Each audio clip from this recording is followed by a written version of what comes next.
ఈరోజు మన ధ్యానము యెషయా గ్రంథం 42వ అధ్యాయము 1వ వచనములో ఒక మాట ఉంటుంది. ఇక్కడ మొదటి మాట ఏంటంటే, ఈరోజు మన అంశం ఏంటంటే, మన దేవుడు మనలను ఆదుకునే దేవుడు. మన దేవుడు మనల్ని ఆదుకునే దేవుడు. యెషయా గ్రంథం 42వ అధ్యాయం 1వ వచనంలో అంటాడు, ఇదిగో నేను ఆదుకొను నా సేవకుడు, నేను ఆదుకొను నా దాసుడు, నేను ఆదుకొను నా కుమారుడు, నేను ఆదుకొను నా కుమార్తె. ఎప్పుడు ఆదుకుంటున్నాడు దేవుడు? దేవుడు ఏ సందర్భంలో ఎప్పుడు మనల్ని ఆదుకుంటున్నాడు? చాలా మంది బాగలేకపోతే అప్పుడు దేవుడి దగ్గరకు వస్తారు. చాలా మంది మరణస్థితిలో ఉంటే దేవుని దగ్గరకు వస్తారు. చాలా మంది చెరలో ఉన్నప్పుడు అక్కడ ఇవ్వబడే బైబిల్ చదివి అప్పుడు దేవుని దగ్గరకు వస్తారు. అంటే ఏ స్థితిలో ఉంటే దేవుడు నిన్ను ఆదుకున్నాడు. లేదా అప్పులు భూమిలో కూరుకుపోయి ఇంటి ముందుకు జనం వచ్చి నేను అవమానపరిచినప్పుడు అప్పుడు నువ్వు దేవుని దగ్గరకు వస్తున్నావు. ఎప్పుడు దేవుడు నిన్ను ఆదుకుంటానంటే, ఏ స్థితిలో ఉన్నా ఎన్ని జరిగేటప్పుడు జనాలు ఏం చేస్తారో తెలుసా? దేవుని దగ్గరకు రారు. ముందుగా ఇవన్నీ జరుగుతూ ఉంటాయి. సమస్యలు వస్తాయి, రోగాలు వస్తాయి, వ్యాధులు వస్తాయి, బాధలు వస్తాయి, ఇరుకులు వస్తాయి, ఇక్కట్లు వస్తాయి, ఇబ్బందులు వస్తాయి, సమస్యలు వస్తాయి. లేవనెత్తే వాళ్ళు లేరు, పలకరించే వాళ్ళు లేరు, ఆదుకునే వాళ్ళు లేరు, ఆదరించే వాళ్ళు లేరు, సహాయం చేసే వాళ్ళు లేరు, నీ పేరు పెట్టి నేను పిలిచేవాళ్ళు లేరు. ఆ సమయంలో నువ్వు ఎక్కడికి వెళ్తావు తెలుసా? మొట్టమొదట సోద చెప్పించుకోవడానికి వెళ్తారు. ఎక్కడికి వెళ్తారు? మొట్టమొదట సోద చెప్పించుకోవడానికి వెళ్తారు, పస్తీ చెప్పించుకోవడానికి వెళ్తారు, కన్న పిచాచి దగ్గరికి వెళ్తారు. సౌలు వెళ్ళలా? రాజేగా సౌలు వెళ్ళాడు. కన్న పిచాచి అతనే దేశంలో వాళ్ళు ఉండకూడదని చెప్పి పంపించి వేశాడు. ఎవరైనా కన్న పిచాచి చెప్తే వాళ్ళని చంపేస్తానని చెప్పాడు. తన కాపద వచ్చినప్పుడు ఎక్కడికి వెళ్ళాడు? కన్న పిచాచి చెప్పుకోవడానికి వెళ్ళాడు, శకునము చూపించుకోవడానికి వెళ్ళాడు. కాళ్ళకి తాళ్ళు కట్టారు, మెడలో అంతరాలు కడతారు, ఇంటికి కొబ్బరికాయలు ఎర్రగుడ్డ చుట్టి కొబ్బరికాయలు గుమ్మడికాయలు తగిలిస్తా ఉంటారు. ఇవన్నీ చేస్తారు. ఇవన్నీ చేసి అంతరాలు గడుచుకొని ప్రార్థనకు వస్తారు. ఇవన్నీ చేసి అంతరాలు గడుచుకొని ప్రార్థనకు వచ్చి ఏమంటారు? మాకు ప్రార్థన చేయండి, మాకు ప్రార్థన చేయండి. మేము ప్రార్థన చేయించుకున్నావు కానీ మాకు తగ్గలేదు. నువ్వేం పెట్టుకొని వచ్చావు? సాతాను శక్తులను పెట్టుకొని నువ్వు దేవుని దగ్గరకు వచ్చావు. పోనీ అవి తీసేస్తావా? అవి తీసేయలేవు. అయ్యేమో తీసేయలేవు. అన్ని మంత్రాలకు చింతకాయలు రాలుతాయా? అవన్నీ వచ్చేటట్టయితే నీ చేతబడి శక్తులు. మమ్మల్ని అన్నారు, అయ్యగారు చనిపోయినప్పుడు మీకు ఎవరో చేతబడి చేశారు, అయ్యగారికి మీకు చేతబడి చేశారు, ఎవరో చేపించారు చేతబడి. అందుకని 2 బత్తాయి చెట్లు ఎండిపోయినాయి. ఒక చెట్టు ఎండిపోయింది, నెట్టంగాలు పడిపోయింది, అయ్యగారు చనిపోయారు, ఇంకా మీరే ఉంది అని అంటే నేను భయపడలా. నాకు చెప్పేవాళ్ళు నేను భయపడా. నేనన్నా నాకు ఏ చేతబడి శక్తి, ఏ చీకటి శక్తి నా మీద పనిచేయదు. ఏ చేతబడి శక్తి, ఏ చీకటి శక్తి నా మీద పనిచేయదు. నేను ప్రార్థన చేస్తా, ఎవరు చేస్తారో వాళ్ళ మీదకి పోయింది. నేనేం చేస్తా? ప్రార్థన చేస్తా, ప్రార్థనే చేస్తా. ఎందుకంటే సాతాను శక్తి కంటే, చేతబడి శక్తి కంటే, కన్న పిచాచ శక్తి కంటే, వీటన్నిటికంటే పరిశుద్ధాత్మ శక్తి యేసు నామము బలమైనది. ఆ నామము నీతో ఉండగా మరణం అంటే రాకమారిత మరణం వచ్చింది. తల్లి గర్భంలో పుట్టిన ప్రతి ఒక్కరికి మరణం వచ్చింది. మా మీద చేతబడి చేపిస్తే అవతరాలకి ఏమొచ్చింది? మా మీద చేతబడి చేపించి మమ్మల్ని చంపిస్తే అవతరాలకి ఏమొచ్చింది? నా ఆస్తి వచ్చిందా? నా సంఘం వచ్చిందా? నా సేవ వచ్చిందా? నా వస్త్రాలు వస్తాయా? నా బంగారం ఏమొస్తుంది? ఏమీ రాదు, ఏమీ రాదు. ప్రియ సంగమా, నేను అదే చెప్పేవాళ్ళకి చెప్తే, అన్న చనిపోయారు మీరే అంటే ఏం కదమ్మా, మా ఏమంటారు, మా నేలలో కింద బండ ఉన్నది, మేము బోరేసినట్టుగా బండ ఉంది, వేరు తగిలి బండబడి ఆ చెట్లు చనిపోయి. అయినప్పుడు వాళ్ళు అక్కడ నిజంగానే చేశారా? చీకటి శక్తి ఉండి నా దేవుడు నా పక్షాన ఉన్నాడు. ఆయన నన్ను చెయ్యి పట్టుకొని నన్ను ఆదుకుంటాడు. నన్ను ఆదుకునే నా తండ్రి నాకు తోడుండగా ఏ సాతాను శక్తి, ఏ చేతబడి శక్తి మమ్మల్ని ఏమీ చేయలేదు. నా వద్ద సమయం వచ్చింది, ప్రభు పిలుపొందుకొని ఆయన దగ్గరకు వెళ్ళిపోయాడు. ప్రియ సంగమా, నీ దేవుడు నిన్ను ఆదుకోవాలంటే నీ ఇంటి చుట్టూ గుమ్మడికాయలు కట్టుకొని, నీ ఇంటి చుట్టూ కొబ్బరికాయలు కట్టుకొని, నువ్వు ఆత్రాలు కట్టుకొని, నువ్వు తాళ్ళు కట్టుకొని చేతబడి చేస్తున్నాడు అక్కడ అవన్నీ చెప్పించుకుంటే వాళ్ళు జీవనానికి చేస్తున్నారు. అవన్నీ వాడు జీవనోపాధి ఏంటి వాళ్ళు అవి చెప్పే బ్రతుకుతూ ఉన్నారు. అవన్నీ కట్టించుకుంటే పరలోకపు దేవుడు భూమి మీదకి వచ్చి పాపములో ఉన్న మనల్ని ఎందుకు రక్షించేది? సులువు మనం పొంది హేళనబడి అవమానపడి నీచంగా భూమి వేయబడి తృణీకరించబడి కొట్టబడి నెట్టబడి హేళన చేయబడి సులువు మీద భూమి ఆకాశానికి మధ్య వేలబడాల్సిన అవసరము ప్రభువునకు లేదు. ప్రియ సంగమా, యెషయా భక్తుని ద్వారా ఈ రోజు దేవుడు మనతో మాట్లాడతాడు. ఎవరైనా ఇది మొదలుకొని ఎవరి కుటుంబంలోనైనా, ఎవరి ఒంటి మీదైనా, ఎవరి జీవితంలోనైనా ఈ రోజు ఇవి ఉంటే తీసేయండి, ఇవి ఉంటే తొలగించుకోండి. అవి మిమ్మల్ని పట్టి బందేసేయగానే మీకు విడుదల రావు.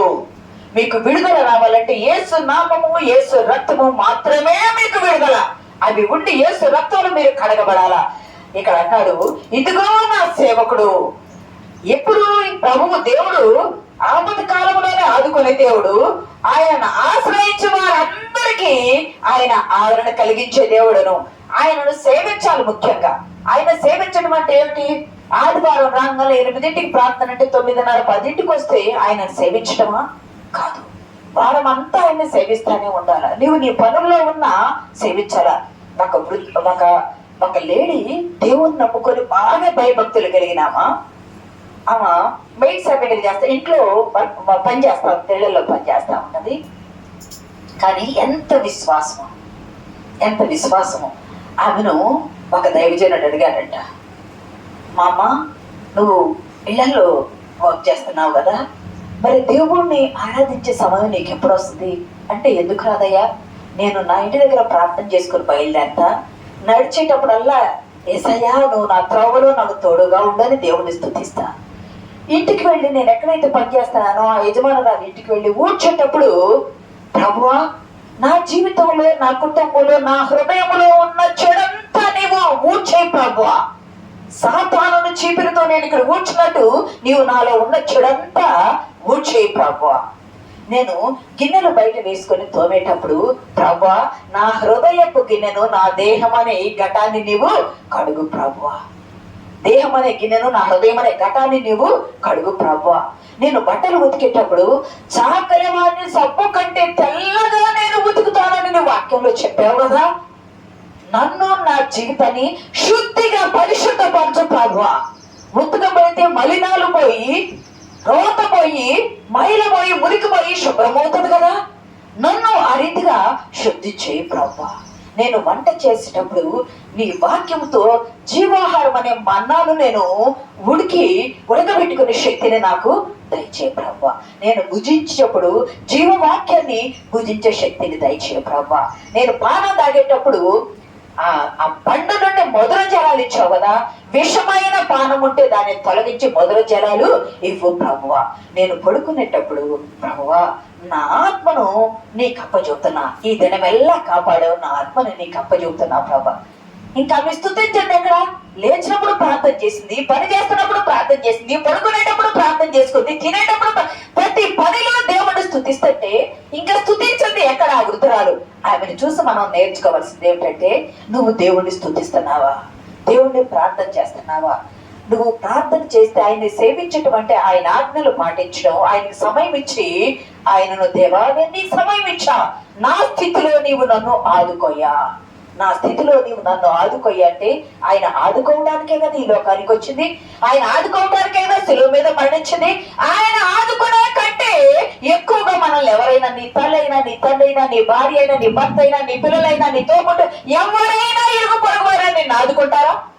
ఆయన ఆదుకున్నట్టు ఎవరైనా ఆదుకుంటారా? ఏ బంధమైనా అంతవరకే కదా, అంతము వరకే కదా. చివరికి వచ్చేది, పరలోకం చేర్చేది ఆయన బంధమే కదా. ఆ బంధం నీతో ఉండేటప్పుడు ఏ బంధాన్ని నువ్వు ఘనంగా ఎంచుతున్నావు? ఏ బంధాన్ని ఘనంగా ఎంచి నీ హృదయంలో ఆసక్తి ఉండాలా? ఆ ఇంటిని గుర్చిన, ఆయన గుర్చిన ఆసక్తి నేను భక్షించాలా. ఆదివారం వస్తుందంటే భయం ఉండాలా. వేకోజామున లేస్తున్నానంటే ఆయన్ని ఆరాధించే సమయం ఉండాలా. పడుకుంటున్నా అంటే ఆత్మలు అప్పగించే సమయం ఉండాలా. నీ పనుల్లో ఆయన ముందు పెట్టుకుని నడిచే సమయం ఉండాలా. ఇవేవి మనం చేయకుండా ఏదో ఆదివారం లేచి బైబిల్ దొరుకుని ఒక్కసారి వచ్చేస్తే ఆయన్ని ఆరాధించడమా? మనల్ని మనం పరిశీలన చేసుకుందాం. మనల్ని ఆశీర్వదించాలని కోరుకుంటున్నాం, మన పిల్లలు ఉన్నత స్థితికి రావాలని కోరుకుంటున్నాం, మనం చేసే పనులు సఫలం కావాలని కోరుకుంటున్నాం, అన్ని కోరుకుంటున్నాం. కానీ దేవునికి ఇవ్వవలసింది మనము ఇవ్వలేకపోతున్నాం. మన సమయం మనం ఇవ్వలేకపోతున్నాం, మన హృదయం మనము ఆయనకు అప్పగించలేకపోతున్నాం. ఆయన ఆజ్ఞలను ఆయన సేవిస్తూ ఆయన ఆజ్ఞలను కనుక్కుంటే ఆయన నిన్ను ఎన్నడూ విడువడు, నిన్ను ఎన్నడూ ఎడబాయడు. విడువని ఎడబాయని దేవుడు. యేసుక్రీస్తు దేవుడు అంటాడు కదా, ప్రభు అంటాడు కదా, వృద్ధాప్యం వచ్చి వృద్ధాప్యంలో ఉండగా నీ భర్త మారకుండా ఉండి నిన్ను శోధిస్తూ ఉన్నాడా? తాగుడుకు బానిసయ్యి నిన్ను ఇబ్బంది పెడుతూ ఉన్నాడా? పోనీ వృద్ధాప్యం వచ్చేటప్పటికి నీ భర్త నిన్ను విడిచిపెట్టి నిన్ను ఒంటరి దాన్ని చేసి వెళ్ళాడా? లేదా నీ భార్యను విడిచిపెట్టి నీ భార్య నిన్ను విడిచిపెట్టి ఒంటరిని చేసి వెళ్ళిందా? నువ్వు ఏ స్థితిలో ఉన్నావు? శ్రమలు నిన్ను వెంటాడుతూ ఉన్నాయి, వ్యాధులు నీ శరీరంలో ఉన్నాయి, రోగాలు నిన్ను అనారోగ్యానికి గురి చేసినాయి, ఆరోగ్యం లేకుండా పాడైపోయింది, నీ స్నేహితులు నీకు దూరం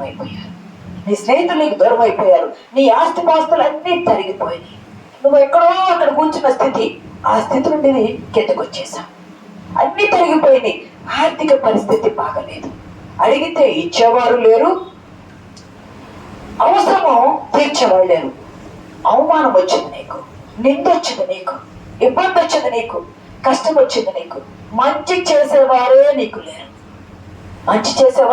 నువ్వు ఏ పని చేస్తున్నా నీకు ఎదురు తిరిగిపోయి నీకు మేలు జరగకపోక అది నీకు కీడుగా మారుతుంది.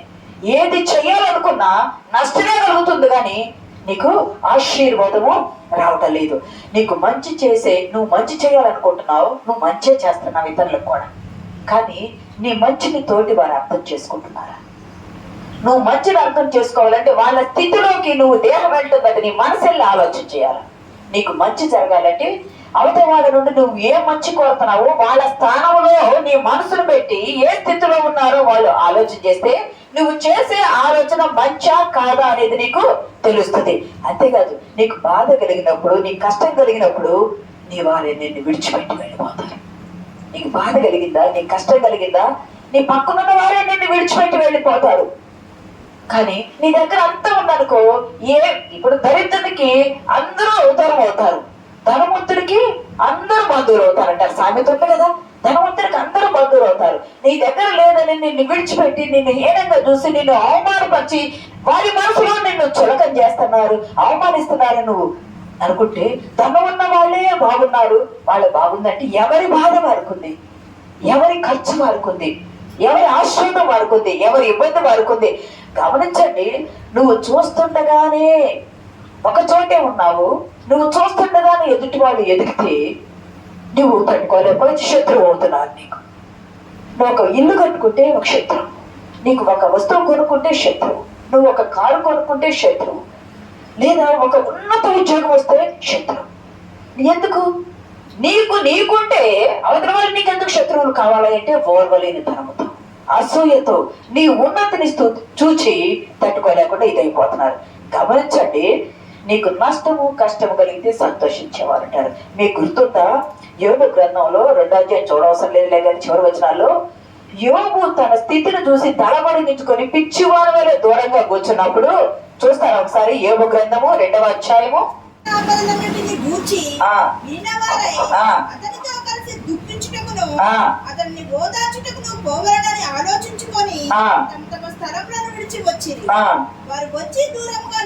వారు వచ్చి దూరముగా నిలవబడి కన్నులెత్తి చూచినప్పుడు అతనిని పోల్చలేక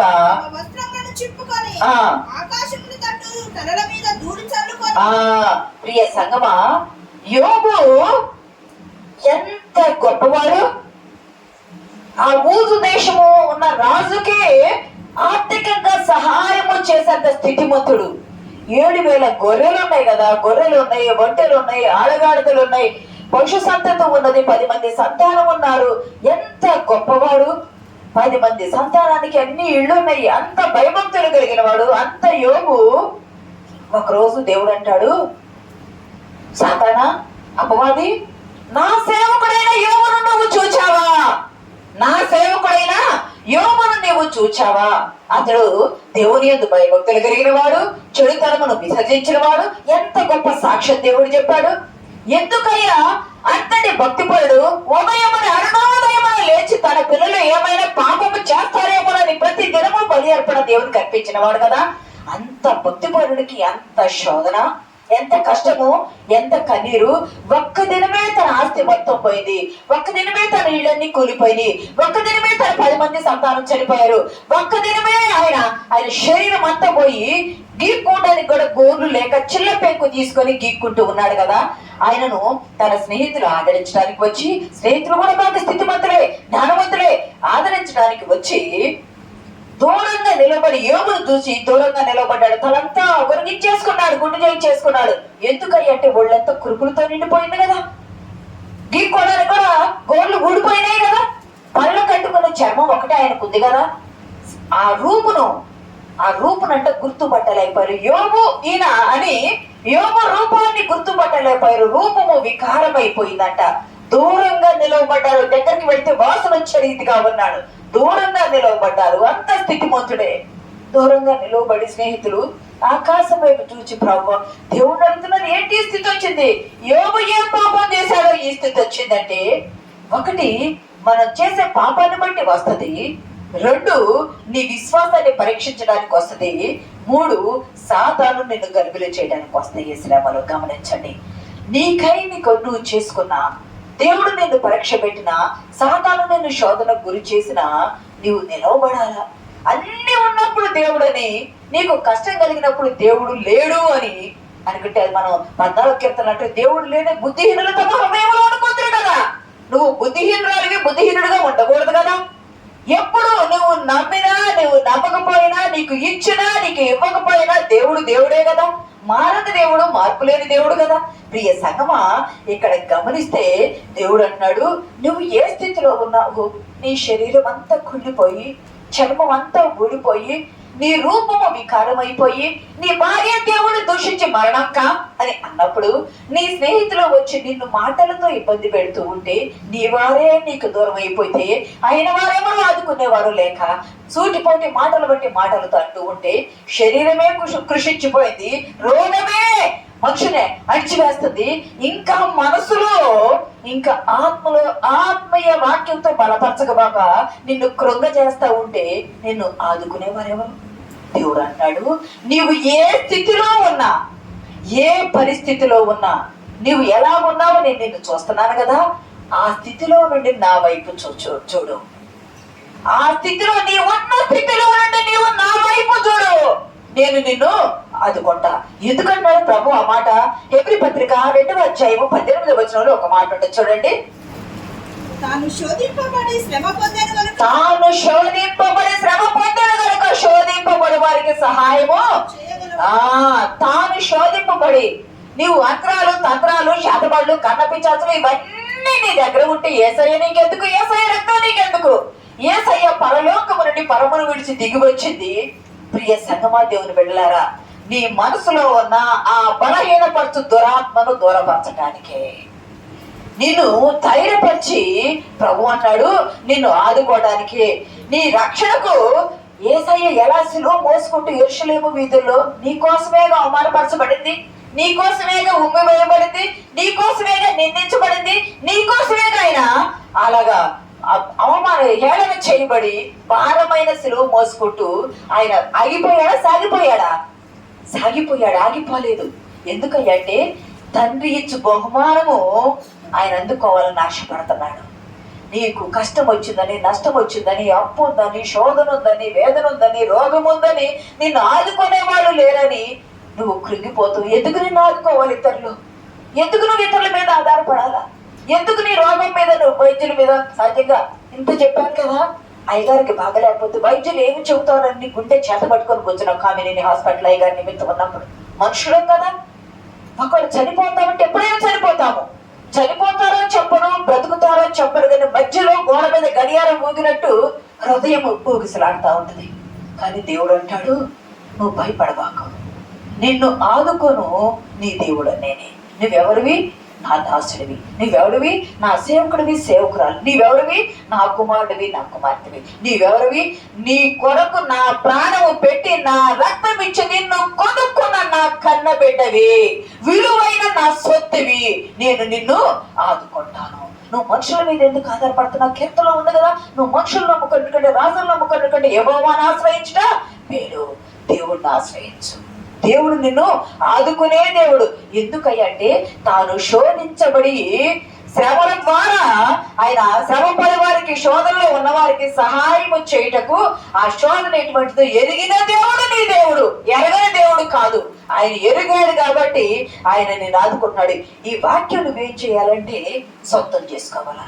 అయ్యా, నువ్వు శోధించబడి శ్రమ పొందావు, శోధింపబడు వారికి సహాయం చేస్తానని వాగ్దానం చేశావు కదా. ఈ వాక్యాన్ని నేను చేతబట్టుకుంటున్నా. నువ్వు మాట తప్పని దేవుడవు కదా, నన్ను ఆదుకో, నా స్థితిలో నుండి నన్ను ఆదుకో. నీకు చేస్తానన్న వాడు చేయకపోవచ్చు, ఇస్తానన్న వాడు ఇవ్వకపోవచ్చు, లేదా రావాల్సింది రావటం ఆలస్యం కావచ్చు, అనుకున్న వాడికి మాట తప్పవచ్చు. కానీ దేవుడు అంటున్నాడు, నిన్ను ఆదుకోను నీ దేవుడను నేనే. నువ్వు ఏ స్థితిలో ఉన్నా నా యొద్దకు రా, విశ్వాసంతో నా యొద్దకు రా. ఆయన చేస్తాడు, ఆయన ఆదుకుంటాడు అని నా యొద్దకు వచ్చి నువ్వు అడుగు. నన్ను అడిగితే ఖచ్చితంగా నిన్ను ఆదుకుంటా.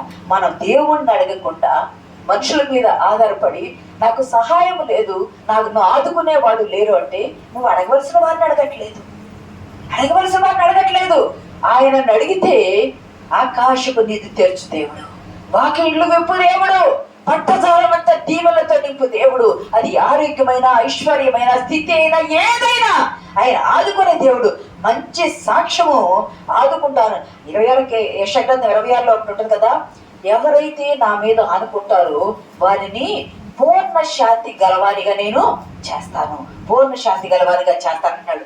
ఇప్పుడు చూద్దాం, చూడండి ప్రియ సంగమా, 1 సమూయేలు గ్రంథము 3వ అధ్యాయము 30వ అధ్యాయము 4వ వచనం. ఇక్కడ గమనిస్తే, ఇంతకు ముందు ఒకసారి చెప్పే గుర్తుందో లేదు, మళ్ళీ ఒకసారి జ్ఞాపకం చేసుకుందాం.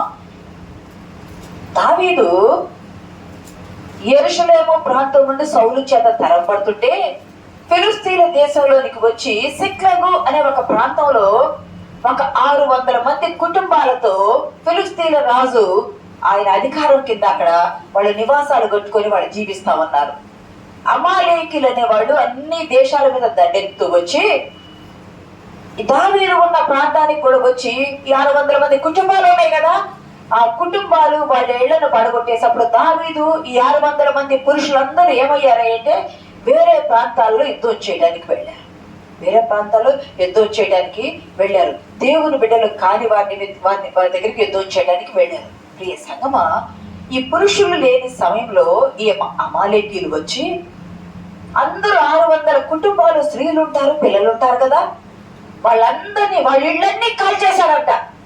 ఈ అమాలేకీలు వచ్చి, ఈ సాతాను సాదృశ్యమైన వాడు, అమాలేకీలు అసలు భూమి మీద లేకుండా చెయ్యి సౌలు అని సౌలుకు చెప్పాడు దేవుడు. అమాలేకీలు భూమి మీద ఉండేటట్టు చేశాడు సౌలు, ఆ రాజును బ్రతకనిచ్చాడు. ప్రియ సంగమా, జ్ఞాపకం పెట్టుకుంటే ఇదే అమాలేకీలు వచ్చి ఈ సిక్లగు ప్రాంతాన్ని, వీళ్ళన్నీ ఇప్పుడు ఇక్కడ అందరూ ఉన్నాము, పురుషులందరూ ఒక వేరే ప్రాంతానికి వెళ్ళారు యుద్ధం చేయడానికని. స్త్రీలు పిల్లలే ఉన్నప్పుడు వేరే దేశం శత్రువులు వచ్చి ఇక్కడ స్త్రీలను, పిల్లలను, వారికి ఉన్న ఆస్తి పాస్తులు, గొడ్డుగోలు అన్ని పట్టుకొని ఇళ్లను కాల్చివేస్తే వాళ్ళు ఎక్కడుంటారు? ఇంకా ఆ సైన్యం తీసుకొని వెళ్ళిపోతుంది. 3 దినాలు దాటిపోయింది. వీళ్ళు తిరిగి వచ్చేసారు. తిరిగి వచ్చి చూసేటప్పటికి, దావీదు వాళ్ళు తిరిగి వచ్చి చూసేటప్పటికి వీళ్ళన్నీ కాల్చి అగ్ని చేత కాల్చబడి ఉండటం, భార్య బిడ్డలు, వారికి ఉన్న ఆస్తి పాస్తులు ఏమీ లేకుండా ఉండటం చూసి ఏడ్చుటకు శక్తి లేనంత బిగ్గరగా దావీదు ఏడ్చాడు. ఎవరికైనా ఎక్కడుండాలో రెంట్కున్నా పర్వాలా, మనది అనేది ఒక గుడిసె ఉన్నా పర్వాలేదు, కానీ నీకు ఏది లేకుండా నువ్వు రోడ్డు మీద నిలబడితే, నీ వారు లేకుండా, నిన్ను పలకరించే వాళ్ళు లేకుండా, శూన్యంగా శ్మశానంగా ఉంటే నీ హృదయం ఎంత కదిలిపోయింది. నిన్ను ప్రేమగా పలకరించేవారు లేకపోతే దావీదు అతని సైన్యానికి ఈ 600 మందికి ఇళ్ళన్నీ కాలిపోయి భార్య బిడ్డల్ని ఆ అమాలేకీయుల సైన్యము తీసుకొని వెళ్ళిపోయి చాలా దూరం వాగు అవతలకి వెళ్ళిపోయి ఉన్నారు. ఏమి చేయాలో తోచరా. అప్పుడు దావీదునంట వాళ్ళందరూ తనతోటి వారే, ఆపద వచ్చింది, ఆస్తి వస్తే అందరూ పంచుకుంటున్నారు, యుద్ధం చేసి ఆస్తి తెచ్చుకుంటేనే అందరూ పంచుకుంటున్నారు. ఇక్కడికి వచ్చేటప్పటికి ఆస్తి లేదు, భార్య పిల్లలు లేరు, ఇల్లు తగలబడిపోయింది. దావీదు నీ వల్లే అని చెప్పి రాళ్ళు రువ్వి చంపాలని దావీదును చూశారంటే, గమనించండి మానవుని స్వభావం ఎట్లా ఉంటాయంటే మేలు చేస్తే ఆహా బోహో అంటారు, అదే శోధన కలిగితే నీ వల్లే నష్టము కష్టం అంటారు. మానవుని స్వభావము అది అపవాది దూరపడుతూ దురాత్మల ఉండి ఇబ్బంది పెడుతూ ఉంటది. దావీదు కూడా ఏడ్చుటకు శక్తి లేనంత బిగ్గరగా ఏడ్చి ఎక్కడికి వెళ్ళాడయ్యా? కన్నపిచాచి దగ్గరికి వెళ్ళాడా? చేతబడి దగ్గరికి వెళ్ళాడా? సోద చెప్పడం దగ్గరికి వెళ్ళాడా? లేదు. అవన్నీ సాతాను తంత్రాలని తెలిసి దావీదు వెళ్ళలా. సౌలు వెళ్ళాడు, దావీదు వెళ్ళలా. దావీదు ఎక్కడికి వెళ్ళాడు అంటే దేవుని సన్నిధికి వెళ్ళాడు. దేవుని సన్నిధికి వెళ్ళి, తండ్రి మా భార్య ఇల్లు కాల్చివేశారు, మా భార్య పిల్లల్ని తీసుకొని వెళ్ళారు యెహోవా తండ్రి. అయ్యా మేము వాళ్ళని తరిమితే వాళ్ళని కలుసుకుంటామా, మళ్ళీ మా వాళ్ళని తిరిగి తెచ్చుకుంటామా అని దేవుని యొక్క విచారణ చేయగా దేవుడు అంటాడు, నువ్వు వెళ్ళు, తిరిగి తెచ్చుకుంటావు, నీ వెళ్ళని చెప్పగా దావీదు దేవుణ్ణి బట్టి ధైర్యం తెచ్చుకున్నాడు. ఈ రోజు నువ్వు ఏ స్థితిలో ఉన్నావు? బ్రతుకుతానా లేదనే భయంతో ఉన్నావా? అప్పు తీరిందా లేదనే భయంతో ఉన్నావా? పిల్లలు చదివించగలనా లేదనే దిగులుతో ఉన్నావా? ఉద్యోగం వచ్చిందా రాదనే చింతలో ఉన్నావా? ఇల్లు కట్టుకోవాలో లేదో అనే ఇదిలో ఉన్నావా? ఏ స్థితిలో ఉన్నా దావీదు వచ్చి ఏడ్చుటకు శక్తి లేనంత బిగ్గరగా వచ్చి ఏడవగా దేవుడు నువ్వు వెళ్ళు, నేను నీకు ఇస్తాను, సహాయం చేస్తాను అని వాగ్దానం చేశాడు కదా. దావీదు వెళ్ళగా దేవుడు ఏం చేశాడు తెలుసా? ఆదుకుంటాను. ఈరోజు మన మొదటి అంశం ఏమిటంటే మన దేవుడు ఏ దేవుడు అయ్యంటే మనలను ఆదుకునే దేవుడు అనుకున్నాం కదా. ఎలా ఆదుకున్నాడు అంటే 3 దినాలు ప్రయాణమై వెళ్తూ ఉండగా వీళ్ళు వెళ్తూ ఉండే దారిలో ఒక వ్యక్తి అంట పడిపోయి ఉన్నాడు. ఒక వ్యక్తి పడిపోయి సొమ్మసిల్లి ఓపిక లేకుండా ఉంటే సైనికులు చూసి 600 మంది వెళ్తాం కదా, చాలా మంది వెళ్తూ ఉన్నప్పుడు వారందరికీ కనిపిస్తారు కదా. ఆ ఒక్క వ్యక్తి కనిపించినప్పుడు అతన్ని పట్టుకొని తీసుకొస్తే ఓపిక లేదు. మొదట అతనికి ఆహారం పెట్టారు, దాహం ఇచ్చారు, అంజూరపు ఆడించారు. అని తిని కొంచెం బలం పొందిన తర్వాత అక్కడ దావీదు అతను అడిగాడు, నువ్వెవరివి? అయ్యా నేను ఒక ఐగుప్తుడి పుట్టానయ్యా, ఒక అమాలేకీయుని యొద్ద నేను పనిచేస్తున్నానయ్యా. 3 దినాల క్రిందట మా యజమానుడు ఒక శిక్షగా ప్రాంతానికి వెళ్ళి అక్కడ ఇళ్ళన్నీ తగలబెట్టేసి వాళ్ళ స్త్రీలను, వాళ్ళ పిల్లలను, వాళ్ళ ఆస్తిని, వాళ్ళ ధనాన్ని, బంగారాన్ని అన్ని తీసుకొని వెళ్ళిపోయాడు. నాకు రోగం వచ్చింది, నేను కాయలా పడగా, నేను రోగిగాగా నన్ను విడిచిపెట్టి అతను వెళ్ళిపోయాడయ్యా. మరి రోగి అయినప్పుడు బాధ్యత తీసుకోవాలి, సైనికుడు కదా, తీసుకోవాలి బాధ్యత. విడిచిపెట్టి వెళ్ళిపోయాడయ్యా అంటే బాధ్యత లేని యజమానిగా ఉన్నాడు. ప్రియ సంగమా, అప్పుడు దావీదు అంటాడు, వాళ్ళు ఎక్కడున్నారో మాకు దారి చూపిస్తావా? ఎటువైపుకి వెళ్ళారు? ఎందుకంటే అంతారణ్యం ఉంది, ఏ పక్కకి వెళ్తారో తెలియదు. దారి చూపిస్తామండి. అతను 2 మాట్లాడాడు, నీవు నన్ను చంపవద్దు, వాళ్ళు ఎటు వెళ్ళారు నేను చూపిస్తా, నీవు నన్ను చంపవద్దు, నా యజమానికి అప్పగించవద్దు, నా యజమానికి అప్పగించవద్దు అంటే ఆ మాట తీసుకొని వెళ్ళగా అక్కడ వాళ్ళు తింటూ తాగుచూ వాళ్ళు విలాసంతో పార్టీలు చేసుకుంటా ఉన్నారంట. సాయంకాలం అయింది. సాయంకాలం మొదలుకొని తెల్లవారి వరకు దావీదు వారందరిని వధ చేయగా 400 మంది పారిపోయిన యవ్వనులు తప్పితే అందరూ చనిపోయారు. వీళ్ళు భార్యల్ని, వీళ్ళ పిల్లల్ని, వీళ్ళ ఆస్తినే కాదు, వాళ్ళు ఎక్కడెక్కడ ఏ దేశంలో యుద్ధం చేసి సంపాదించుకొని తీసుకొని వచ్చింది చూసారా, నా ఆస్తి మొత్తం కూడా తిరిగి తీసుకొని వచ్చాడంట. దేవుడు అన్నాడు, నువ్వు సాతాను తంత్రాల దగ్గరికి వెళితే అవి నిన్ను ఆదుకుంటాయా? అవి ఆదుకోవు. నిన్ను చీకటి శక్తులు నిన్ను ఆదుకుంటాయా? ఆదుకోవు. అవి నిన్ను ఇంకా క్రొంగదేస్తాయి, ఇంకా దేవునికి దూరం చేస్తాయి, ఇంకా నిన్ను పతనం చేస్తాయి, నిన్ను ఇంకా ఎక్కి తొక్కుతూ ఉంటాయి. దావీదు దేవుని యొద్దకు వచ్చి దేవుణ్ణి అడుగగా దేవుడు ఆదుకొని ఒక వ్యక్తిని పెట్టి అతను రోగం రావడం దావీదు కొరకే, అతను మిగిలిపోవడం దావీదు కొరకే, యజమాని మనసు కష్టపడడం దావీదు కొరకే. దేవుని బిడ్డలకు మేలు చేయడానికి దేవుడు సమస్తము సమకూడి జరిగిస్తాడు. అతను ఆదుకున్నాడు, యోబుని కదా. యోబు విశ్వాసంలో తప్పిపోయాడా? తప్పిపోలేదు. మనకి మాదిరి చూపించడానికి, సాతానికి విశ్వాసం చూపించడానికి, యోబు విశ్వాసం చూపించడానికి, దేవుడు నా బిడ్డని సాక్ష్యం చెప్పడానికి యోబును ఆదుకున్నాడు కదా, 2 ఆశీర్వాదం ఇచ్చాడు కదా. ఈ రోజు దావీదును కూడా దేవుడు ఆదుకున్నాడు కదా. ఎలా ఆదుకున్నాడయ్యా అంటే కన్నీళ్లలో ఆదుకున్నాడు. ఎలా ఆదుకున్నాడంటే రోదనం చేసి అంగలార్చే సమయంలో ఆదుకున్నాడు. ఎలా ఆదుకున్నాడంటే ఏమీ లేకుండా నిట్ట నిలువున రోడ్డు మీద నిలవబడిపోయినప్పుడు ఆదుకున్నాడు. ఎలా ఆదుకున్నాడంటే అందరిని బాగొట్టుకుని దిక్కులేని వారి అంగలారుస్తూ ఉన్నప్పుడు ఆదుకున్నాడు. ఎలా ఆదుకుంటాడు నీ దేవుడు అంటే నీవు ఏ స్థితిలో ఉన్నా ఆ స్థితిలో దేవుని ఎదుగు విశ్వాసంతో వస్తే నిన్ను ఆదుకున్న దేవుడు. చప్పట్లు కూడా దేవుడు నామాన్ని గణపరుస్తాం. ప్రియ సంగమా, 2 కొరింథీ 1:4 ఒక మాట చూసుకున్నా చూడండి. ఏ ఆదరణతో ఆదరించుచున్నాడో దేవుడు మిమ్మలను ఏ ఆదరణతో ఆదరించుచున్నాడో ఆ ఆదరణతో ఎట్టి శ్రమలలో ఉన్న వారిని ఆదరించుటకు శక్తి గల వారమగునట్లు ఆయన మా శ్రమ అంతట్లో మమ్మల్ని ఆదరించుచున్నాడు. నీవు ఆ దేవుడు ఇక్కడ అంటున్నాడు అపొస్తలుడైన పౌలు ద్వారా, దేవుడు మమ్మల్ని ఏ ఆదరణతో ఆదరించుచున్నాడు. ఎట్టి శ్రమలో ఉన్నా, ఎంత బాధలో ఉన్నా ఆయన మమ్మల్ని ఆదరించుటకు సామర్థ్యము కలవాడు, ఆదరిస్తాడని నమ్మకం కలిగి ఉన్నాను. నువ్వు ఈరోజు ఏదో నామకార్థ క్రైస్తవ జీవితంతో వచ్చానంటే వచ్చి వెళ్ళానంటే వెళ్ళే స్థితి కాదు. నీ హృదయాన్ని స్థిరపరచుకో. దేవా, నేను ఎలాగున్నాను, నా జీవితం ఎలాగుంది, సగకాల జీవితం అయిపోయింది, ఇంకెంతకాలమో నా జీవితం తెలియదు, కానీ నేను ఉన్నంత వరకు ఈరోజు ఒక తీర్మానం చేసుకుంటున్నాను. ప్రభా, నేను ఆదుకున్న దేవుడు అన్నావు చెప్పావు కదా. నువ్వు మమ్మల్ని ఆదుకోవాలంటే మేము విశ్వాసంతో నీ ఎద్దకు రావాలా. లోకములో ఉన్న సాతాను శక్తులు ఎద్దకు పోతే నాకు శాపము పాపమే గాని నాకు రక్షణ విశ్వాసము రాదు. నేను నీ ఎద్దకు వస్తున్నాను తండ్రి, నువ్వు నన్ను ఆదుకో. నీకున్న ప్రతి స్థితి దేవుడి ఎదుట పెట్టు. వస్త్రము పరిచినట్టు, పేపర్ పరిచినట్టు నీ హృదయాన్ని ఆయన సన్నిధిలో పరిచి ఆయన అడిగితే ఏ ఆదరణతో ఆదరిస్తున్నాడు. యోబును ఆదుకోలేదా? ఆదుకున్నట్టు మనకు రుజువు చూపించాడు కదా. దావీదును ఆదుకున్నట్టు మనకు రుజువు చూపించాడు కదా. వాళ్ళని ఆదుకున్న దేవుడు అప్పుడున్న దేవుడే కదా ఇప్పుడు కూడా ఉన్నది, అప్పుడున్న రక్షణే కదా ఇప్పుడు కూడా ఉన్నది, అప్పుడున్న ప్రభువే కదా. ఇంకా వారైతే శిలువ మరణం చూడలా, ఆయన రక్షణలో కడగబడ్డ వారం అయ్యాము, ఆయన గిన్నెలో చేయి ముంచిన వారం అయ్యాము. ఆయన నిన్న నేడు ఒకేట్టుగా ఉన్న దేవుడు. వారికి మనకి రాబోయే తరాలకు కూడా ఆయన రక్షణ, ఆయన రక్తము సిద్ధపరచబడింది.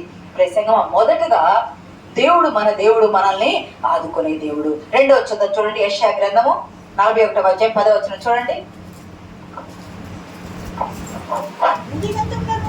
పట్టుకొని దాని కొనల నుండి పుచ్చుకొనిన వాడా, నీవు నా దాసుడవనియో, నేను నిన్ను ఉపేక్షింప ఏర్పరచుకొనినంటియో నేను నీతో చెప్పి ఉన్నాను, నీకు తోడై ఉన్నాను, భయపడకుము, నేను నీ దేవుడనై ఉన్నాను, దిగులు పడకుము, నేను నిన్ను బలపరుతును. అబ్బా, భూదిగంతముల నుండి చేయి పట్టుకొని పేరు పెట్టి పిలిచి నీవు నా సొత్తయ్యా అని దేవుడంట మనల్ని పిలిచాడంట. కోటాను కోట్ల ప్రజలు ఉన్నారే, యుద్ధంలో చనిపోయేవాడు ఎంతమంది ఉన్నారు, భూకంపాలు వస్తున్నాయి, ఇప్పుడు ఎల్లీలు వస్తున్నాయి, ఇప్పుడు రాకడ సమయం దగ్గరగా ఉంది కదా. అన్యులు దేవుణ్ణి ఎరగిన వారు కూడా ప్రపంచంలో గొప్ప తెలివి గలవాడు జ్ఞానవంతుడైన వైస్బెర్ అనే అతను చెప్తున్నాడు, రాకడ సమయం దగ్గరగా ఉంది, యుగాంత సమయం దగ్గరగా ఉంది అని చెబుతూ ఉన్నారు కదా. ఇవన్నీ సూచనలు. మన కాలంలో బెంజమిన్ నెతన్యాహు మెస్సయ్య వచ్చే సమయం దగ్గర అయింది, మెస్సయ్య వచ్చేసరి ఇంకా 2వ రాకడ సమయం దగ్గర అవుతుంది. వాడు ఎరగలేదు, రెప్పపాటి కాలంలో ఎరుగుతారు వాళ్ళు. ప్రియ సంగమా, భూదిగంతముల నుండి నేను పట్టుకొని దాని కొనల నుండి పిలుచుకొని వాడా, నీవు నా సొత్తయ్య, నేను ఉపేక్షింపక నేను ఏర్పరచుకున్నానయ్యా, భయపడకము, దిగులు పడకము, నేను నిన్నేం చేస్తాను, బలపరుతును. మన దేవుడు ఎటువంటి దేవుడు అయ్యంటే మొదట మనల్ని ఆదుకునే దేవుడు. 2వది ఆయన అన్నాడు, భయపడకము, నేను నిన్ను బలపరుతును, భయపడకము, నేను నిన్ను బలపరుతును. మన సోదరుడు ఒక 5 రోజులు చర్చిలో పడుకుంటాను బాగలేదని వచ్చినప్పుడు నేను అది చెప్పా, కాళ్ళకి తాళ్ళు, అంతరాలు తంత్రాలు అన్ని తీసేయ్యా. మనిషి ఎప్పుడైనా మరణిస్తాం, బ్రతికామా దేవుని కొరకే, చనిపోయామా దేవుని ఎద్దుకు పోవాలా. బ్రతికామా దేవుని కొరకే బ్రతకాలా, చనిపోయామా దేవుని. నాకు తెలిసిన ఒక కుటుంబం ఉన్నది, 80 సంవత్సరాలు దాటుంటే ఆంటీకి, దేవుణ్ణి నమ్ముకోండి ఆంటీ అన్నాం అనుకో, ఇప్పుడేమో నమ్ముకోవాలమ్మా, అప్పుడే నమ్ముకునేది, ఎందుకంటే మరి ఇంకెప్పుడు నువ్వు నమ్ముకునేది, 80 ఏళ్ళు వచ్చినాయి, కాళ్ళకి కాళ్ళు చదువుతున్నావు, ఎప్పుడో మనం తెలియదు, మరి దేవుడు రాకడెప్పుడో తెలియదు, మనం పోకడెప్పుడో తెలియదు. ఇప్పుడే నమ్ముకొని ఏం చేస్తావు అంటే నువ్వు ఎప్పుడు నమ్ముకుంటావు, ఇప్పుడే నమ్ముకొని నువ్వు నమ్ముకోకపోతే దేవుడు రా అని వెరివాడా వెరిదానని పిలిస్తే ప్రాణం పోతే ఏమైపోతావు, నీ అంతము పాతాళమే. యుగ యుగాలు అగ్నిలో కరాలి. ఇంత కాలితేనే ఇంత వేడికే తట్టుకోలేము కదా, ఇంత కాలితే తట్టుకోలేకపోతే అక్కడ అగ్ని అర్థం పురుగు చావదు కదా, నిత్యం అగ్నిలో నిత్యము కాలాలి కదా. కాలి మరణిస్తా ఉంటే మరణించేది లేదు, కేకలు పొడబొబ్బలు పెట్టటమే. నువ్వు దేవుని నమ్ముకుంటే, దేవుని మందిరంలో పడుకుంటే నీకు ధన్యతే. కానీ రక్షణ నీ హృదయంలో ఉంటే నీ కుటుంబానికి వెలుగుంటుంది. రక్షణ ఉండాలా, రక్షణ లేకుండా నువ్వు దేవుని సన్నిధికి రావటం వ్యర్థము. అంగీకరించు, దేవుణ్ణి అంగీకరించు. నేను నిన్ను బలపరుతును, దిగులు పడే జీవితాన్ని, కృంగజేసే జీవితాన్ని, భయంగా ఉన్న జీవితాన్ని, దుఃఖంగా ఉన్న జీవితాన్ని నువ్వు ఏ పని చేయకుండా నిస్సహాయంగా నిరుత్సాహంతో నువ్వు చేసేదంతా నిష్ప్రయోజనం అయిపోయింది కదా. నేను ఈ పని చేయాలనుకుంటా, ఆ పని చేయలేవు. ఆ పని చేయకూడదు అనుకుంటావు, ఆ పనే చేయాల్సి వస్తుంది. నువ్వు చేయాల్సిన పని చేయకుండా చేయకూడదు పనులు చేస్తూ నిరాశతో, నిష్ప్రతో, నిష్ప్రయోజనమైన జీవితం నువ్వు జీవిస్తా ఉంటే, కృంగిపోతా ఉంటే, కృంగుదలతో, మార్గం ఏదో తెలియదు, దారి ఏదో తెలియకుండా ఉంటే, దావీదుకు దారి చూపించిన దేవుడు ఈరోజు నీకు దారి చూపేడా? నువ్వు ఆయన్ని హృదయపూర్వకంగా అనుసరిస్తే, నువ్వు ఆయన మీద ఆనుకుంటే నిన్ను బలపరుస్తున్నాడుగా. మన దేవుడు మాట తప్పుతాడా? ఆకాశము భూమి గతించిపోతుంది కానీ దేవుని మాటలు ఎంత మాత్రం కూడా గతించు. దేవుడు అంటాడు, భయపడకము. ఒక్కరోజు చెప్పారు ఆ మాట. బైబిల్లో 366 సార్లు రాయబడింది. 366 రోజులు, సంవత్సరానికి లీప్ సంవత్సరంతో కలుపుకొని 366 రోజులు ప్రతి దినము దేవుడు నీతో మాట్లాడుతున్నాడు. భయపడకము, నేను నీకు తోడయ్యన్నా. దిగులు పడకము, నేను నిన్ను బలపడుతును. నీకు సహాయము చేయవాడని నేనే, నిన్ను బలపడుతున్నని దేవుడు వాగ్దానం చేస్తే, వాగ్దానము చేసిన దేవుని మాటను మనం విడిచిపెడతాం కానీ భూమి మీద వాగ్దానం చేసిన మనుషుల మాటలు పట్టుకుని ముందుకు కొనసాగుతాం. మనుషులు చేస్తారనుకోవచ్చు, చేయలేకపోవచ్చు. వాళ్ళు నీకెందుకు నాకు తోడుగా ఉన్నానని ఉండలేకపోవచ్చు. మనుషులు విడిచిన, రాజులు విడిచిన, విడుమని ఎడబాయిని దేవుడు నీ పక్షాన ఉండి, నేను నీకు తోడుగా ఉన్నా, నీ చెయ్యి పట్టుకొని నేను నిన్ను బలపరుస్తానని వేలు పెట్టి నిన్ను పిలిచి, నీవు నా సొత్తు, నీ కొరకు నేను ప్రాణం పెట్టానని చెప్తుంటే నువ్వు ఆయన మాట అంగీకరించకపోతే నీకెలాగా?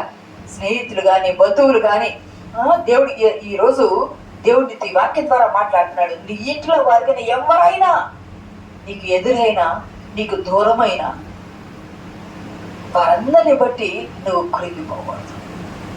వారందరిని బట్టి కృంగిపోకూడదు. ఎందుకంటే ఎవరు విడిచినా విడివని దేవుడు నీకు తోడుగా, సహాయం చేసే దేవుడు తోడుగా ఉన్నాడు. ఎప్పటి వరకు అంటున్నాడు ఆయన? యుగ సమాప్తి వరకు. యుగ సమాప్తి వరకు సదాకాలము నేను మీకు తోడుగా ఉంటానంటాడు. నీకు గుర్తుందా? మనలో భయపడద్దని దేవుడు చెప్పాడు. యాకోబుని చాలాసార్లు చెప్పుకుంటాం. యాకోబులో ఉన్న భయము పోవడానికి ఎన్ని సంవత్సరాలు పట్టింది? 20 సంవత్సరాలు. చెప్పండి, 20 సంవత్సరాలు పట్టింది. అయితే భయం ఎప్పుడు పోయింది? దేవునితో పోరాడినప్పుడేగా. 20 సంవత్సరాల భయము అన్న నుండి పారిపోయినప్పుడు, 20 సంవత్సరాల భయము దేవునితో పోరాడినప్పుడు, దేవుని యొద్దకు వచ్చినప్పుడు, దేవుణ్ణి ఆనుకున్నప్పుడు, దేవుని పాదాలు పట్టుకుని వేలాడినప్పుడు 20 సంవత్సరాల భయము పారిపోయింది కదా. అంటే నీ పాపం ఏం చేస్తుంది? నిన్ను పట్టుకొని వేలాడుతా ఉంది. హేబేలును చంపిన కయ్యూను పాపము కయ్యూన్ని దేశదిమ్మని చేసింది కదా. కయ్యూను పాపము కయ్యూను పట్టుకొని వేలాడింది కదా. దేవుడు అన్నాడు, నీ పాపము నువ్వు పట్టుకుంటే నువ్వు ముందుకు పోలేవు. మరి నువ్వేం చేయాలి నీ పాపాన్ని అంటే, సామెతల గ్రంథం 28:13 ఒక మాట ఉంటుంది చూడండి. అతిక్రమములను దాచిపెట్టేవాడు వర్ధిల్లేడు కానీ వాటిని ఒప్పుకొని విడిచిపెట్టేవాడు కనికరం పొందును. దాచిపెట్టేవాడు వర్ధిల్లేడు. నీవు నీ పాపాన్ని ఒప్పుకోవాలా, నీ పాపాన్ని విడిచిపెట్టాలా. 2 రకాలైన భయాలు ఉంటాయంట మనుషులకి. ఆ 2 రకాలైన భయాలు ఏంటయ్యా అంటే, ఒకటేమో దేవునికి భయపడి ఈ లోకంలో పాపం చేయకుండా ఉండటం. 2 రకాల భయాలు. ఒక భయము దేవునికి భయపడి, దేవుని యందు భయం ఉంటే పాపము చేయరు. పాపం చేస్తున్నారంటే దేవుని భయము వారిలో లేదు. దేవునికి భయపడి పాపము చేయకుండా ఉండటం ఒక రకమైన భయము. రెండవది, పాపము చేసి పాపాన్ని ఒప్పుకోకుండా, పశ్చాత్తాపం లేకుండా దేవుని దగ్గరకు వస్తే శిక్ష పడిద్దేమో అని చెప్పి భయముతో దేవుని దగ్గరకు రాకుండా ఉండడం 2వ రకాల భయం. మొదటిదేమో పాపం లేకుండా దేవుని దగ్గర బ్రతకటము. అంటే అదేంటంటే దేవునికి భయపడి పాపం చేయకుండా ఉండడం. రెండోదేమో నువ్వు పాపం చేసావు ఆల్రెడీ, ఆ పాపాన్ని ఒప్పుకోవు, ఆ పాపాన్ని విడిచిపెట్టవు, ఆ పాపాన్ని పశ్చాత్తాపడవు, ఆ పాపాన్ని దేవుని దగ్గరకు వచ్చి ఒప్పుకుంటే దేవుడు శిక్ష వేస్తాడంటే, నువ్వు దేవుని దగ్గరకు వచ్చినా దేవుని దగ్గరకు రాకపోయినా నిప్పు పట్టుకుంటే కాలకుండా ఉండదా? ఎవరైనా ఒడిలో నిప్పు పెట్టుకుంటే వాడిని కాల్చకుండా ఉండదా? నిప్పు పట్టుకున్నప్పుడు అది కాల్చింది. పాపము చేసినప్పుడు ఆ పాపం మనకు శిక్ష పడింది. కానీ దేవుని దగ్గరకు వచ్చి ఒప్పుకొని విడిచిపెట్టి మరలా చేయకుండా ఉండి పశ్చాత్తాపడితే ఇక ముందు చేసిన దానికైతే శిక్ష పడింది, కంపల్సరిగా పడింది, పడగొట్టడానికి లేదు. మరి దేవుడు మనల్ని క్షమించాడు అంటే క్షమించాడు. కానీ ఆ పాపానికి శిక్ష అనుభవించాల్సిందే. క్షమించడం ఎందుకంటే నీ పాపమును నిన్ను విడిచిపెట్టి నిన్ను రక్తం ఇచ్చి నేను కడగటానికి, నీకు క్షమాపణ ఇవ్వడానికి. ప్రియ సంగమా, నువ్వు ఎప్పుడైతే పాపాన్ని విడిచిపెడతావో అదే నీకు గొప్ప ఆశీర్వాదం. అప్పుడే దేవుడు నిన్ను బలపరుస్తాడు. మీకు గుర్తుందా, పాపాన్ని పట్టుకుంటే పాపం మనల్ని వెంటాడింది. ఐగుప్తు దేశంలో యోసేపు ఉన్నాడు కదా, పాపము విడిచి పారిపోయాడా? పాపము విడిచి పారిపోయాడు. పాపము విడిచి పారిపోవటమే యోసేపునకు ఆశీర్వాదంతో పాపాన్ని విడిచాడు. ఇక్కడ పాపం విడిచి పారిపోతున్న యోసేపు వెంట ఏం పడిందంటే ఆశీర్వాదం పడిందంటే. మా భక్తుడు అంటాడు, యోసేపు ఎప్పుడైతే పాపాన్ని విడిచి పారిపోతూ ఉన్నాడో యోసేపు వెంట ఏం పరిగెత్తిందంటే ఆశీర్వాదం పరిగెత్తిందంటే. దేవుని నామానికి మహిమ. చప్పట్లు కూడా దేవుని నామానికి కనపడతాం. నీవు పాపం విడిచి పారిపో, ఆశీర్వాదం నీ వెంట పరిగెత్తి. బానిసగా ఉన్న యోసేపు, చెరలో ఉన్న యోసేపు, ఒక పాట పడతాం కదా, చెరలో ఉన్న యోసేపు మరొకన లేక మంత్రినే చేసిన మరిచాడు దేవుడు. మరవలా పాపం విడిచి పారిపోయాడు, ఆశీర్వాదం వెంటబడి ప్రధానమంత్రిని చేసింది. ఎంత గొప్ప సాక్ష్యము! దేవుడు నిన్ను మర్చిపోడు. నువ్వు ఏ స్థితిలో ఉన్నా నిన్ను ఆదుకునే దేవుడు, ఏ స్థితిలో ఉన్నా నిన్ను బలపరిచే దేవుడు. నీ చెయ్యి పట్టుకొని నిన్ను బలపరుస్తాడు. మనుషులు వాళ్ళు చేస్తున్నారు, వాళ్ళు చేయలేదని నువ్వు కృంగిపోవద్దు. చేయగలిగిన సమర్థుడైన బలమైన దేవుడు, బలవంతుడైన దేవుడు, సర్వశక్తిమంతుడు, సజీవుడు నీ పక్షాన ఉన్నాడు, నీ పక్షాన నిలిచాడు. నిలిచే దేవుడు నీకు తోడుగా. 3వ చూడండి, యెషయా గ్రంథం 51:12. మొదటిది, మన దేవుడు నిన్ను ఆదుకునే దేవుడు, మన దేవుడు నిన్ను బలపరిచే దేవుడు. మన దేవుడు ఎటువంటి దేవుడు అంటే నేనే మిమ్మల్ని ఓదార్చువాడు. ఎంత గొప్ప సాక్ష్యము! మన పిల్లల్ని మనం వాళ్ళు పడ్డా, మనం కొట్టినా, ఏదైనా ఎదురు దెబ్బ తగిలిన ఏదైనా మన పిల్లల్ని తల్లిదండ్రులుగా మనం బాధ్యతగా ఓదారుస్తాం. మరి కడుపును పుట్టిన మన పిల్లలు, మన జీవితం ఎంతకాలం ఉంటుందో మనకు తెలియని పిల్లలు, మనతో మన పిల్లలు ఎంతకాలం ఉంటుందో మనకు తెలియని, మన రక్తము మన భాష అనుకునే పిల్లల్ని మనం ఓదారుస్తామే. వారి కొరకు ఏమి చేయడానికైనా సిద్ధపడతామే. మరి నీ కొరకు ప్రాణం పెట్టిన నీ దేవుడు నిన్ను ఓదార్చడం అన్నాడు. నేను నిన్ను ఓదారుస్తాను. ఎంతగా ఓదారుస్తాను అంటే సమస్తము పోగొట్టుకున్న యోగు, ఇందాక చెప్పుకున్నాం కదా 2:12లో, యోగు సమస్తము పోగొట్టుకున్న యోగును స్నేహితులు ఓదార్చడానికి వస్తే స్నేహితులు ఓదార్పు అతనికి ఆదరణ ఇచ్చిందా? అతనికి ఓదార్పునిచ్చిందా? ఇవ్వలా. ఇంకా మీరు నన్ను కృప చేస్తున్నారు అన్నాడు. ఇంకా మీరు నన్ను కృప చేస్తున్నాడు. మరి ఏమి ఆదరణ ఇచ్చిందా అంటే దేవుని మాటలు, సర్వశక్తుడైన దేవుని మాటలు. అయ్యా, నేను పిచ్చివారి వలె మాట్లాడుతూ ఉన్నాను, ఇప్పుడు నిన్ను కూర్చున్న వినికిడి జ్ఞానంతో నీ మాటలు నేను విన్నానయ్యా అని యోగు బలపరచబడ్డాడు.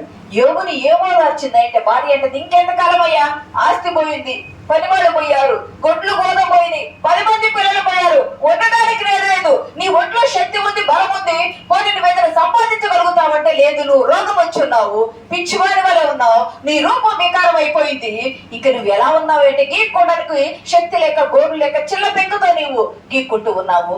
ఇంక నువ్వు ఎందుకు బ్రతికి నువ్వు దేవుని దూషించి మరణం కా అనంటే దేవుడు అన్నాడు, యోబన్నాడు, పిచ్చి దాని వల్ల నువ్వు మూర్ఖురాల వల్ల మాట్లాడుతూ ఉన్నావు. మేలు పొందినప్పుడు మేలు పొందుకున్నావు, శోధన వచ్చినప్పుడు మనం అనుభవించుతా కదా, బాధ కలిగినప్పుడు అనుభవించుతా కదా. మేలైతేనే దేవుడా, శోధన వస్తే దేవుడు కాదా అంటే శోధనలో, మేలులో, కష్టంలో, కన్నీళ్ళు, బాధలో, మరణంలో, ప్రతి దానిలో దేవుడు మనకు మేలే చేస్తాడు. ప్రియ సంగమా, ఏదైనా మేలు చేసే దేవుడే నీ పక్షాన ఉన్నాడు. ఆయన నీకు మేలు చేస్తుంటే అడ్డు పెట్టేవాళ్ళు ఎవరు కూడా లేరు. ఆయన చెయ్యకపోతే చేపించేవాళ్ళు కూడా ఎవరు కూడా లేరు. నీ హృదయం ఎట్లా ఉండాలి అంటే ఆయన నన్ను ఓదారుస్తాడని ఆయన మీద ఆనుకోవాలా. ఎవరి మనసు నా మీద ఆనుకునితో చదవండి మా మాట, ఒక మాట 26:3 ఆ మాట చదవండి. యెషయా గ్రంథం చాలా మంచి మాట చేస్తాను, అండర్లైన్ చేసుకోవాల్సిన మాట. ఎవరి మనసు నీ మీద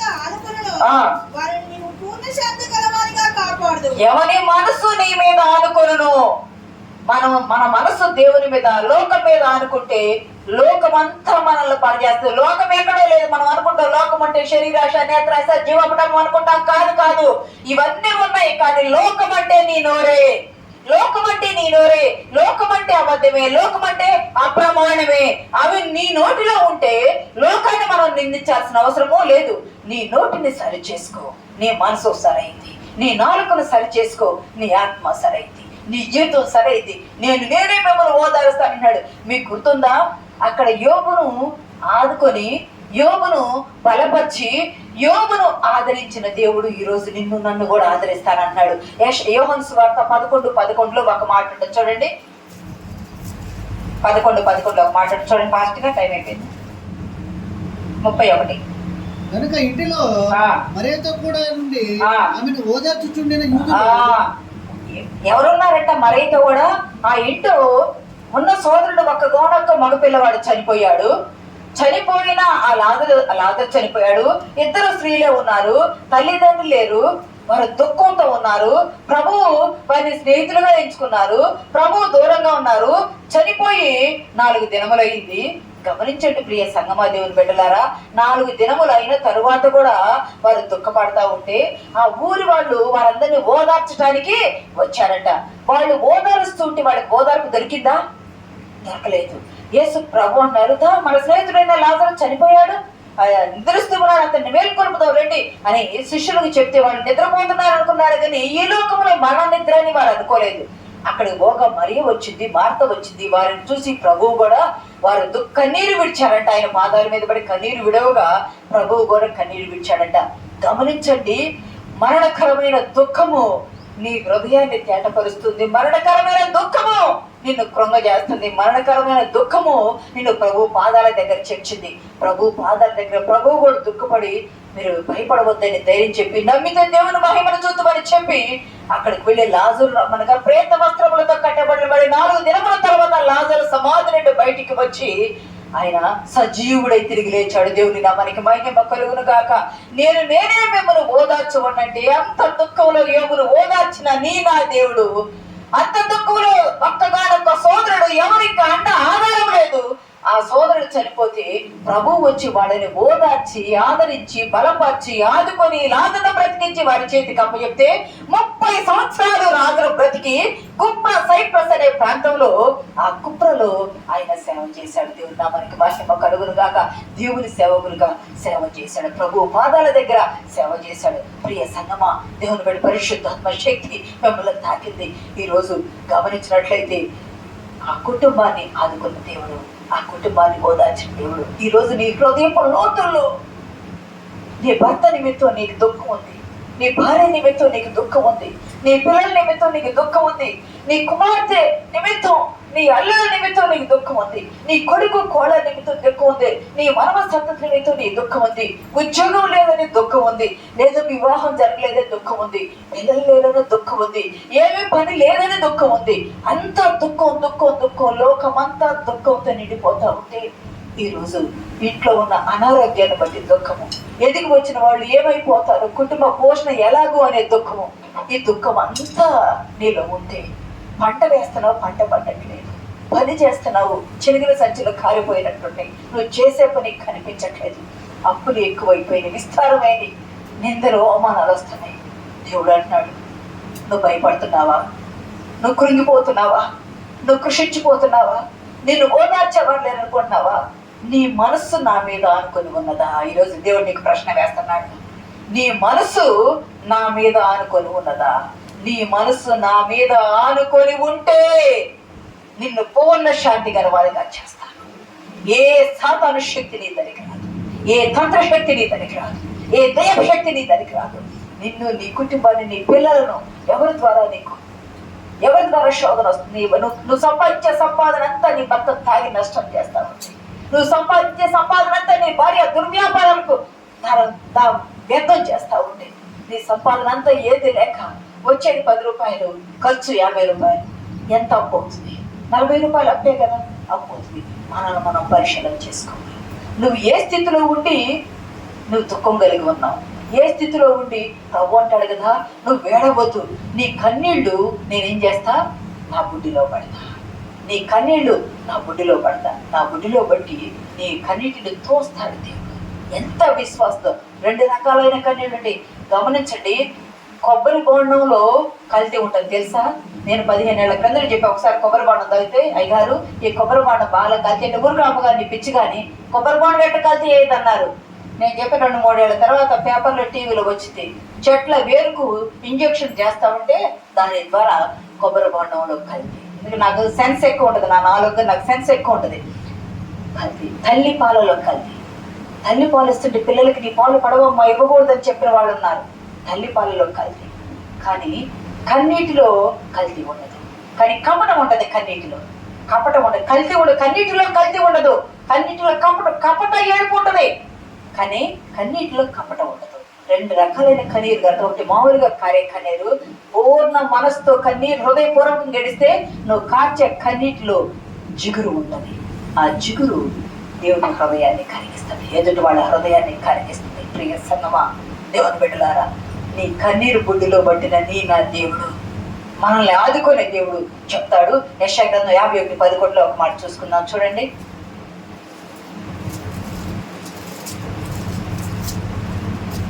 ఈ రోజుల్లో ఆదరించేవాడు లేక విమర్శించిన వారు సంగీత నాదముతో సియోనుకు తిరిగి వచ్చేది. నిత్య సంతోషము వారి కళ్ళ మీద ఉండును, వారి సంతోషానందం గలవారగుదురు. దుఃఖము నిట్టూర్పుడు తొలగిపోవును. దుఃఖము నిట్టూర్పు తొలగిపోవును. నీలో ఉన్న దుఃఖము, నీలో ఉన్న నిట్టూర్పు ఈ రోజు దేవుడు తొలగించి వేస్తున్నాడు. దేవుడు నామానికి మహిమ కలుగును గాక. ఇక్కడ దేవుడు ఒక మాట అంటాడు, నువ్వు ఆదరించి బలపరిచి ఓదార్చేవారు లేక అనేకులు ఆత్మహత్యలు చేసుకుంటున్నారు. దారి తోచట్ల, దిక్కు తెలియటం లేదు. కానీ ప్రభు అన్నాడు, ఎప్పుడు నీ దుఃఖము నిట్టూర్పు తొలగిపోయింది, ఎప్పుడు దేవుడు నిన్ను ఆదుకుంటాడు, ఎప్పుడు దేవుడు నిన్ను బలపరుస్తాడు, ఎప్పుడు దేవుడు నిన్ను ఓదారుస్తాడంటే ప్రభు అన్నాడు, ఎప్పుడు ఆదుకుంటానంటే నువ్వు విశ్వాసంతో ఆయన యొద్దకు వచ్చినప్పుడు. విశ్వాసంతో ఆయన ఎద్దకు వచ్చినప్పుడు. ఎప్పుడు దేవుడు నిన్ను బలపరుస్తాడంటే నీ పాపాలని ఒప్పుకొని విడిచిపెట్టి ఆయన మీద నీవు ఆనుకున్నప్పుడు. ఆయన తప్ప నాకు ఇంకెవ్వరు లేరు, తప్ప వేరొక దేవుడు నీకు ఉండకూడదు అన్నాడు కదా. అంతరంతంత్ర మంత్రాల దేవుళ్ళు కాదు, నిజమైన దేవుడు, ఆనుకునే దేవుడు నీ పక్షాన ఉన్నాడు. ఆయన నువ్వు విశ్వాసంతో రావాలి, నీ పాపాలు ఒప్పుకొని విడిచిపెట్టాలి. అంతేకాదు, నువ్వు కన్నీరు విడిచి అడిగితే ఎవరైనా భిక్ష అడుక్కునేవాడు రెండు చేతులు చాపి దీనంగా అడిగితే మనకున్నది ఏదో తృణమో పణమో వేస్తామే. నువ్వు కన్నీరు విడిచి అడిగితే నీ కొరకు ప్రాణం పెట్టిన నీ దేవుడు నీకు సహాయం చేయడా? నువ్వు మోకాళ్ళు విడిచి కన్నీరు విడుస్తున్నావా? నువ్వు మనస్సు మంచి, హృదయం మంచి, నాలుక మంచి, ఆత్మ మంచి దేవుళ్ళు నువ్వు మోకరిస్తున్నావా? అసలు ఎక్కడికి వెళ్తుంది? బిజీ బిజీ బిజీ బిజీ పరిగెత్తుడే. దేవునికి సమయం ఇచ్చి దేవునితో మాట్లాడే సమయం ఎక్కడ ఉంటుందో మనుషులకి. నువ్వు మాట్లాడకపోతే ఆశీర్వాదం, నువ్వు ఎంత సాధించి ఎంత సంపాదించినా గుప్పడంత కాదు, ఎంత ఏమి చేసినా వాక్యంలో ఉంటుంది కదా, గుప్పడంత కాదు. ఎంతో ఉన్నది ఎంత అక్కడ బతుకు వచ్చి అవుతుంది, ఎంతో తెచ్చుకున్నాను అక్కడ బతుకు వచ్చి అవుతుంది. ఎందుకయ్యా అంటే ఈ క్షామం ఎందుకు వచ్చిందయ్యా అనంటే పంటల పంటకు వచ్చిన క్షామం కాదు, దేవుణ్ణి నువ్వు అంగీకరించకపోవడం వచ్చిన క్షామము, కరువు, దేవుణ్ణి ఎరగకపోవడం వచ్చిన కరువు. ప్రియ సంగమా, దేవుని బిడ్డలారా, డిఆర్ మోడీ అనే ఒక భక్తుడు అంటాడు, సిలువలో యేసుక్రీస్తు ప్రభు వారు ప్రాణం ఇచ్చారు కదా, ఏ ఒక్కరి కొరకు? నీ కొరకు, నా కొరకేనా? కాదు. భూమి ఎంతటి మీద భూగోళం మధ్య ప్లేస్ లో నిలవబడి నీ కొరకు ప్రాణం ఇచ్చి చేతులు జాపి నా యొద్దకు రండి, మీకు సమస్త శాంతిని ఇస్తాను, మీకు రక్షణ ఇస్తాను సర్వలోకానికి చెప్పారు కదా. మరి అందరూ రక్షణ పొందాలి కదా, ఎందుకు రక్షణ పొందలేకపోతున్నారు? రక్షణ పొందలేని వారితో కూడా దేవుడు ఈ రోజుతో మాట్లాడుతున్నాడు. నువ్వు రక్షణకు సిద్ధపడాలా. ఆ రక్షణ వ్యర్థమైపోతుంది కదా. మరి ఈ రక్షణను గురించి నా పాత్ర ఏంది? సంఘంలో నీ పాత్ర ఎంత ఉంది అంటే నీ బాధ్యత ఎంత ఉంది? రక్షణ నిమిత్తమై నీ బాధ్యత ఎంత ఉంది? నీ కుటుంబంలో వాళ్ళు, నువ్వు ఊరందరినీ రక్షించవసరంలా, నీ కుటుంబంలో వాళ్ళు రక్షణ లేని వారు ఉంటే వారిని రక్షణ నిమిత్తం నువ్వు ప్రార్థన చేస్తున్నావా? ఒకవేళ రాకడ సమయం ఇప్పుడే ఇదే క్షణంలో వస్తే ఆయన పూర్ణ మనసుతో అనుసరించే వాళ్ళు ఆయనతో పాటు ఎత్తబడతారు, మహిమా దేగులుగా వెళ్తారు. మరి రక్షణ లేని నీ కుటుంబంలో వ్యక్తులు విడిచిపెట్టబడతారు. ఎక్కడికి? వారు ఎంతో పాతాళం కదా. మరి నీకు బాధ్యత లేదా? నీకు బాధ్యత లేదా? కుటుంబంలో నీ వాళ్ళు రక్షణ లేకుండా ఉంటే నీ బాధ్యత ఎంత ఉంది? వారి నిమిత్తం అంగలార్చాల్సిన బాధ్యత ఉంది. అక్కడ అంటాడు కదా, లూకాసు వార్త చూడవసరం లేదు కానీ లూకాసు వార్త 10లో, అయ్యా తండ్రివైన అబ్రహాము, ఒక్కసారి నేను కిందికి వెళ్ళి వస్తానయ్యా, మళ్ళా భూలోకానికి చనిపోయి అగ్నిలో కారతా ఒక్కసారి కిందికి వెళ్ళి వస్తానయ్యా, నేను కిందికి వెళ్ళి వచ్చి నాకు ఇంకా 5 సోదరులు ఉన్నారయ్యా. పనులు ఒక రకంగా ఊరందరికి కాకపోయినా తన కుటుంబ రక్షణ కొరకైనా ఆడు పాటుపడుతున్నాడు. వెళ్ళి నా సోదరులకు చెబుతానయ్య అంటే భూమి మీద ఉన్న సేవకులు చెప్తేనే విన్నోళ్ళు రక్షణ పొందుకోనోళ్ళు, రక్షణలో ఉండి స్థిరపడినోళ్ళు, రక్షణలో బలపడినోళ్ళు, రక్షణలో వారి విశ్వాసాన్ని స్థాపించుకోని వాళ్ళు చనిపోయి సమాధి చేయబడి ఆ నరకానికి వెళ్ళి తిరిగి వచ్చినాడు చెప్తే ఊరుకుంటారా? దెయ్యమని పెట్టి కొట్టరు, చిల్లకంప తీసుకొని కొట్టరు. ప్రియ సంగమా, దేవుడు నీకు సమయం ఇచ్చాడు. నీ రక్షణ పాత్ర, నీ బాధ్యత ఏమిటి? నీ కుటుంబ విషయంలో, నీ కుటుంబంలో రక్షణ లేని వారి విషయంలో నీవు చేయవలసిన బాధ్యత అంగలార్పు ప్రార్థన. వారి రక్షణ కొరకు నువ్వు ప్రార్థన చేయాలా. నీ ఇరుగు పొరుగు వారి రక్షణ కొరకు నువ్వు ప్రార్థన చేయాలా. ఏ ఒక్క ఆత్మ నశించిపోవటం నీకు దేవునికి ఇష్టం కాదు. ప్రియ సంగమా, అందరూ రక్షించబడి పరలోకం చేరాలనేదే దేవుని చిత్తము. ఆ పరలోక రాజ్య బాధ్యత భారము నీ నాపై ఉన్నది. మనందరము భారం కలిగి, బాధ్యత కలిగి ఆయన రక్షణలో ఉండాలి, రక్షణలోకి నడిపించాలని ఉంటే ఏ స్థితిలో ఉన్న నిన్ను ఆదుకుని దేవుడు మన దేవుడు, ఏ స్థితిలో ఉన్న బలపరుచు దేవుడు మన దేవుడు, ఏ స్థితిలో ఉన్న ఓదార్చు దేవుడు మన దేవుడు. అలా ఓదారుస్తాన్ని ఈ ఒక్క మాట చూసుకొని ముగించుకుందాం. కీర్తన 66:20 వచనంలో, 66:20 వచనంలో నీవు ప్రార్థన చేస్తే 66:20 దేవుడు నా ప్రార్థనను త్రోసివేయలేదు, నా ఎదుట తన కృపను తొలగింపలేదు. దేవుడు నా ప్రార్థనను త్రోసివేయలేదు, నా యొద్ద నుండి తన కృప తొలగించలేదు. ఇప్పటికీ నా టైం, ఇప్పటికీ దేవుడు తన కృపను త్రోసివేయాల నీ మీద నుండి. నీవు త్రోసివేస్తున్నావా? ఆ కృప అనే నీడ కింద నుండి అర్హత లేని నీకు కృపనిచ్చాడు, శిలువ రక్తం ఇచ్చి. అర్హత లేని నీకు బలబిడ్డగా చేసుకున్నాడు, అర్హత లేని నిన్ను దేవుడు పిలిచాడు. ఆయన సొత్తు జనాంగంగా చేసుకుంటే ఆయన కృప నుండి తొలగిపోతుంది. నా కృప ఇప్పటికీ తొలగిపోలేదని చెప్తున్నాడు. మనం ప్రార్థన చేస్తే ఆయన కృప కింద నుండి తొలగిపోకుండా ఉండడానికి పరిశుద్ధాత్మ దేవుడు మనకు సహాయము దయచేయను గాక. ఆమేన్.